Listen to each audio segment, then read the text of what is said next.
자, 이번 주 월요일장은 하락장으로 시작할 가능성이 높은데 이미 선물 시장에서는 나스닥이 2%나 하락하고 있고 S&P는 마이너스 1%, 그리고 다우존스는 0.5% 빠지고 있습니다. 암호화폐 시장도 보면 비트코인이 10만 불 아래로 떨어졌었고, 그리고 알트코인들도 전체적으로 5%가량 떨어지고 있습니다. 이 선물 시장이 왜 이렇게 크게 하락하고 있는지에 대해서 설명을 해드리고, 그리고 이번 주는 왜 특히 변동성을 조심해야 되는지 설명을 해드리겠습니다. 최근에 S&P 주가가 신고가를 찍었었죠. 왜 이렇게 신고가를 갔냐면 트럼프가 취임식을 하고 난 뒤로부터 주가가 크게 상승했는데, 트럼프가 취임식을 하고 난 뒤로 어떤 발언을 했냐면 제롬 파월한테, 연준한테 금리를 내릴 것을 요구하겠다라고 얘기를 했습니다. 지금 연준의 역할을 대신하겠다라고 해석할 수도 있어요. 연준은 지난 FOMC부터 금리 인하를 안 하려고 했습니다. 원래 2025년에는 4번 금리 인하를 하려고 했었는데 2번밖에 안 하려고 했었고, 그리고 심지어 불과 2주 전에는 올해는 한 번도 금리 인하를 안 할 것이라는 시장 전망도 있었습니다. 그래서 주가가 올해 시작하고 난 뒤로부터 계속 쭉쭉쭉 떨어졌었어요. 그런데 트럼프가 나오고 난 뒤로부터 금리 인하를 시키겠다, 금리 인하를 요구하겠다라고 얘기를 하고 주가가 다시 고속 상승했었습니다. S&P 주가를 보면 그게 딱 나옵니다. 여기 주가가 하락세로 갔었던 때가 이 FOMC 이후였습니다. FOMC 이후로 연준이 금리 인하를 안 하겠다 라는 그런 전망을 내놓고 주가가 쭉 떨어졌다가, 그때 분위기가 굉장히 안 좋았었죠. 거의 하락장에 들어가려고 하는 그런 분위기였습니다. 그런데 트럼프가 취임하고 난 뒤로부터 여기서 반등이 있었죠. AI에 투자를 하겠다라는 얘기도 하고, 그리고 금리 인하를 요구하겠다라고 얘기도 하고, 그래서 나스닥과 S&P가 주가 크게 상승했었습니다.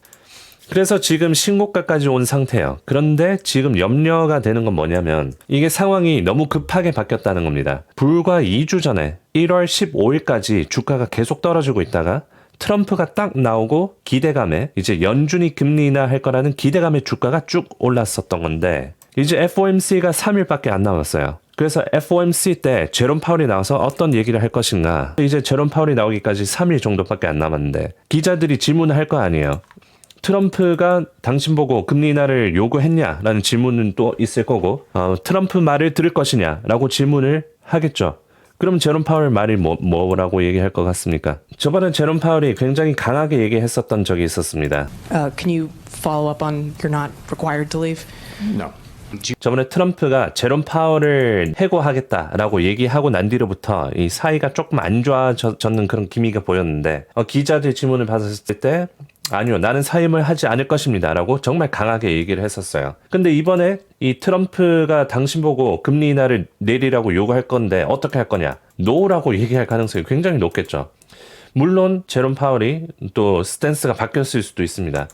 그런데 불과 한 1개월 전에는 연준에서 이 경제 지표를 내놨을 때, 경제 전망을 내놨을 때 금리 인하를 많이 안 하는 걸로 해놨었는데, 과연 이 불과 한 달 만에 제롬 파월의 스탠스가 바뀌었을까요?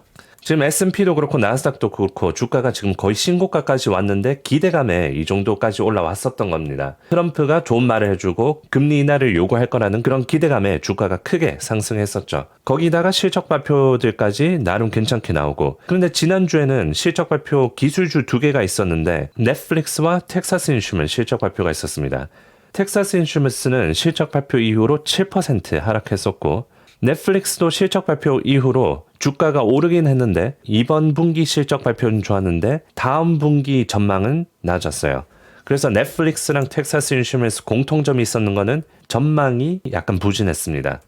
이번 주 실적 발표가 여러 개 있어요. 이제 수요일부터 본격적으로 나오는데 ASML, 반도체 회사, 테슬라, 메타, 마이크로소프트, IBM, 램 리서치, 요즘 AI 쪽으로 좀 핫한 종목들이죠. 그리고 애플, 인텔, 비자, 대부분의 그 빅테크들 실적 발표가 이번 주에 몰려져 있습니다. 거기에다가 FOMC까지 있고, 이제 금요일에는 PC 물가지수까지 나옵니다. 최근에 인플레이션 지표가 나오고 난 뒤로 주가가 크게 상승을 했었죠. 그래서 이번 달 PC도 좀 낮게 나올 거라는 전망이라서 크게 염려가 되지는 않지만, 그래도 이렇게 큰 지표가 나온 것 자체가 불확실성이기 때문에 시장에 좀 악영향을 줄 수 있어요. 그래서 오늘 영상의 요약, 이번 주 조심할 필요가 있습니다. 특히 변동성이 높은데 불과 2주 전에는 연준이 금리 인하를 안 할 거라는 우려감 때문에 주가가 계속 떨어지고 있다가 트럼프가 취임을 하고 난 뒤로부터 이 금리 인하에 대한 기대감이 또 과하게까지 오게 되었습니다. 지금 S&P랑 나스닥이 신고가까지 왔고요. 그런데 이제 FOMC가 3일밖에 안 남았으니까 이 회피 물량이 좀 나오기도 하고 있고요. 그리고 딥시크에 대한 얘기도 있는데 참고로 딥시크는 중국의 AI 스타트업으로 이제 AI 쪽에 투자를 많이 하지 않고도 엄청난 결과를 낼 수 있다라는 우려감 때문에 대규모 자본 투자 없이도 첨단 AI 개발 가능성을 입증했기 때문에 이제 엔비디아나 반도체 회사들의 악재에 가깝죠. 그래서 선물 시장을 보면 지금 엔비디아가 한 5% 정도 떨어지고 있습니다. 그래서 이번 주 월요일부터 주가가 떨어진 이유는 금리 인하에 대한 과도한 기대감 때문에 떨어지고 있고 딥시크의 영향, 이 반도체 쪽에 기대감이 엄청 높았다가 그게 우려로 바뀌는 상황이 나오고 있고 거기다가 이번 주에 경제 지표들과 FOMC 실적 발표, 불확실성이 굉장히 높기 때문에 주가가 떨어지고 있습니다. 근데 근본적인 건 바뀐 게 별로 없어요. 물가 지수가 낮고 경제 상황이 강합니다. 그래서 많이 주가가 떨어진다면 주워 담을 기회일 가능성이 높습니다. 물론 트럼프가 굉장히 공격적으로 시장에 돈을 뿌리고 있지만 이게 실적 발표에 긍정적으로 나온다면 여전히 이런 대기업들 뭐 애플, 테슬라, 구글, 마이크로소프트 이런 기업들은 여전히 강세를 유지할 거라고 생각합니다. 앞으로 더 많은 정보들이 나올 텐데 계속해서 업데이트를 해드리고 분석을 해드리겠습니다. 도움이 되셨으면 좋아요, 구독 눌러주시고 그럼 다음 영상에서 뵙겠습니다.